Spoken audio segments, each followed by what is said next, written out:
So this is Baruch Fleischman here at the Tikkun Elevator Kollel, and we're going to look at the Charlemagne's empire. Well, let's understand Charlemagne, that's France, that's Gaul, the place called Gaul. And we're going to get an idea when Charlemagne lived. And let's come over here and let's get this little blurb that he brings in. Now, I think it's very important because trying to understand the origin of the difference between the customs of the Ashkenazi Jews and the Sephardic Jews. And Sephardic Jews are usually thought of it by scholars as the Mediterranean Jews because they come from Spain and cross North Africa into Turkish areas, so on and so forth. After the conquest of Palestine, Israel, by the Romans, many Jews were taken back into Rome as slaves. And within a short period of time, they worked their way out of slavery and became citizens or lived in the various different places where they had been exiled to, including the Iberian Peninsula, France, and especially Italy. So there, this Dr. Henry Abelson says that genetic studies show that a certain percentage of Jews that is Ashkenazi Jews, are related to Italians. That there was some intermarriage, and in fact there's a famous story which he tells, and he doesn't tell the details of it, about a Levi. There were 4 Italian women who married into a family of Levium, and then there was a very big growth of that family. So we see that in the time of Rashi, for example, Rabbi Vera Wein, estimates that there were about 5,000 Ashkenazi Jews at that time. Now, there's not millions of Ashkenazi Jews now. At that time. So here's something that we have to... Rashi was approximately the year 1000. So let's see what we think.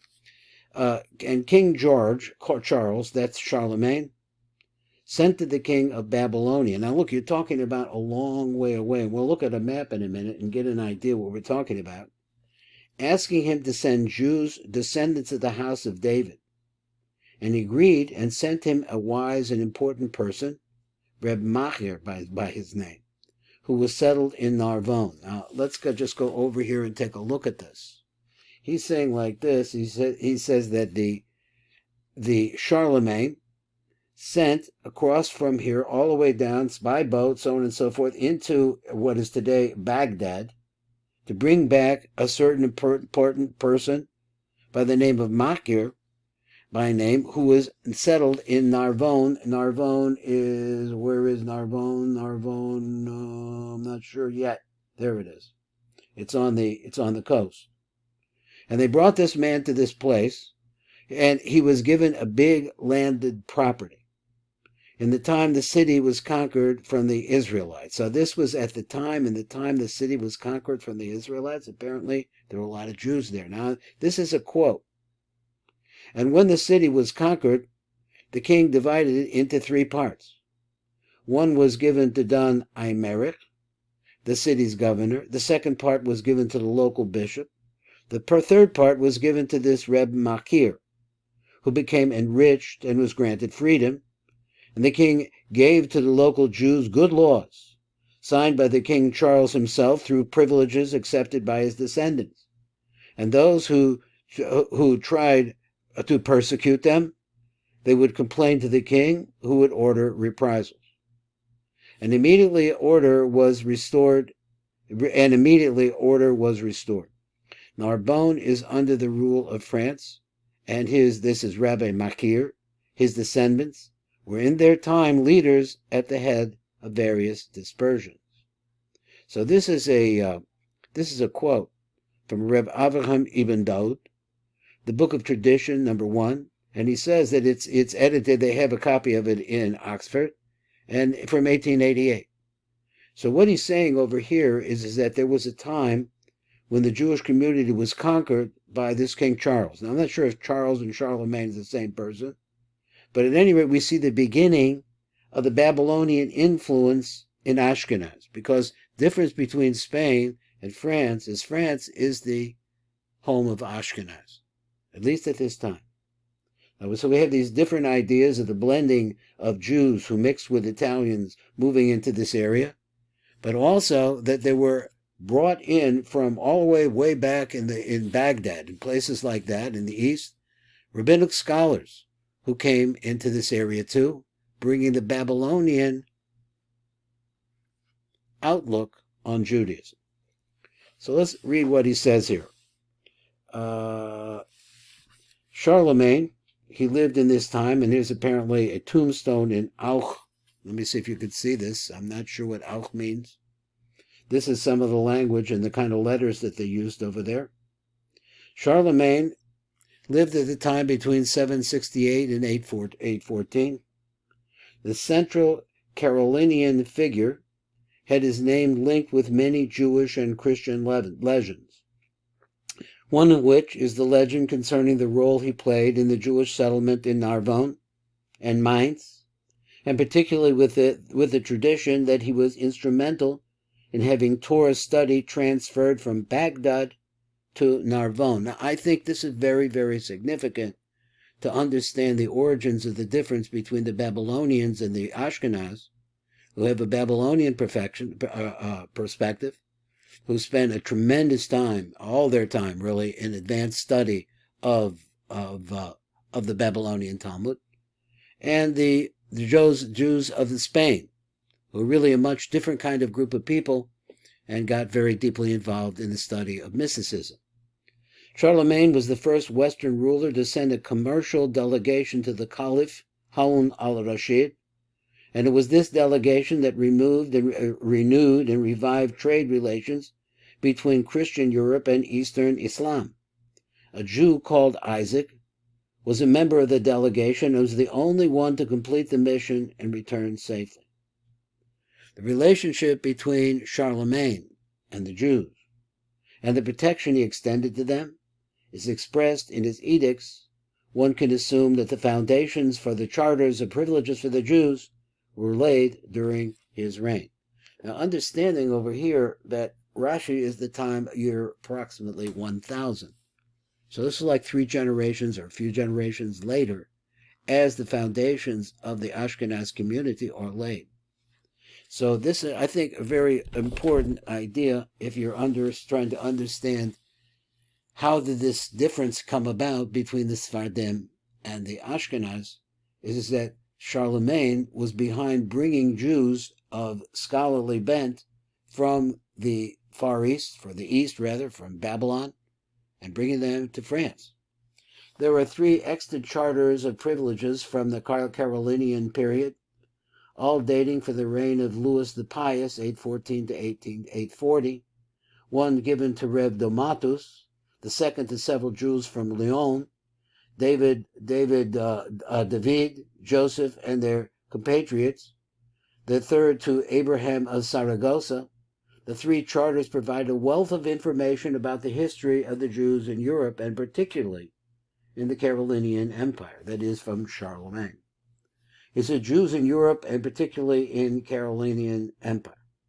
Probably granted in 825, the chapters gave protection to the Jews and defined their rights. Now, understand that the Jews were never considered to be in feudal Europe as part of the society. Always on the outside of the society, and had to have rights in order to be able to make a living. He says the charters were given to protection of the Jews and defined their rights. Each paragraph dealt with a variety of subjects and problems. For example, exemption from paying certain taxes and excises that were levied on the general population. We also learned from the charters of the considerable Jewish involvement in the slave trade that extended from Bohemia to the Muslim Spain. The importance of defining the legal relationships between Jews and Christians can be attested to their prominence in the records of judicial proceedings. So it's a lot of word salad here. He said, but we see like this is that the Jews were involved in the slave trade, and there were many restrictions putting on between Jews and Christians. It's reasonable to assume that the Carolingians instituted the office of Magister Judarum, an imperial office appointed to official appointed to supervise matters relating to the Jews. The office and its incumbent were destined to rouse the anger of the church in Carolingian France, but also to be emulated in many cases. So he says the office, that is, this office of the Jews, the Magister Judaïn, whatever it was.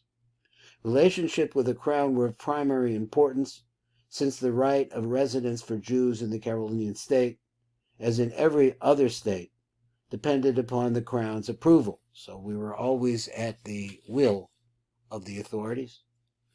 A fundamental change in relationships with the Jews took place in the Carolinian state, which discarded the Theodosian ordinances and replaced them with the ancient Teutonic laws regarding aliens. The new relations were based upon the ruler's patronage and protection in exchange for the payment of a fixed annual tax. So you could buy your way out, and so that's what they had.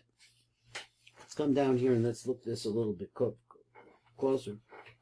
This blue area right here, which we're going to see on the map, let me see if I can get it all in there. The blue area is the Frankish kingdom. That's Carolinian France. These are the conquests of Charlamagne, and he brought in all of these words with areas which have many of what today are part of Germany, and some of it part of Italy. The frontier military posts, these are the areas like this, but these were all areas which were not really tremendously settled at that time. So the rest are conquered peoples and so on and so forth, and we'll look at it a little bit differently now. Let's find our number one. So here we are right here, and one of the nice things about this is that he points to the cities where it's taking place. Charlamagne, and here we have, of course, the Mediterranean Sea. This is beyond Byzantium, where it is all of this time. Totally not conquered yet. Charlamagne recognizes Jewish autonomy in 1/3 of this city, that is Narbonne, and authority of the communities in the sea, the prince, that is the head figure. Number 2, in the year 778, Charlemagne's army defeated when the Basques destroy rear guard under command of Roland, prefect of the Breton March, during Charlemagne's campaign against the Muslims. So I guess the idea is that Charlamagne did not actually conquer Spain either. Number 3.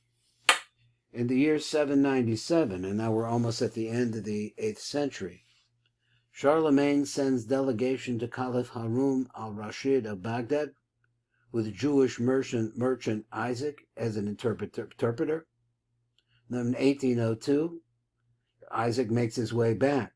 He returns alone and delivers the caliph's gift to Charlamagne. So we have a little bit of a background and a big piece of news here. This is that the customs and the vision of the Ashkenazi Jews goes all the way back to the time of Charlamagne. This is Baruch Fleischman, and this is the Tikkun Elevator Call-Up.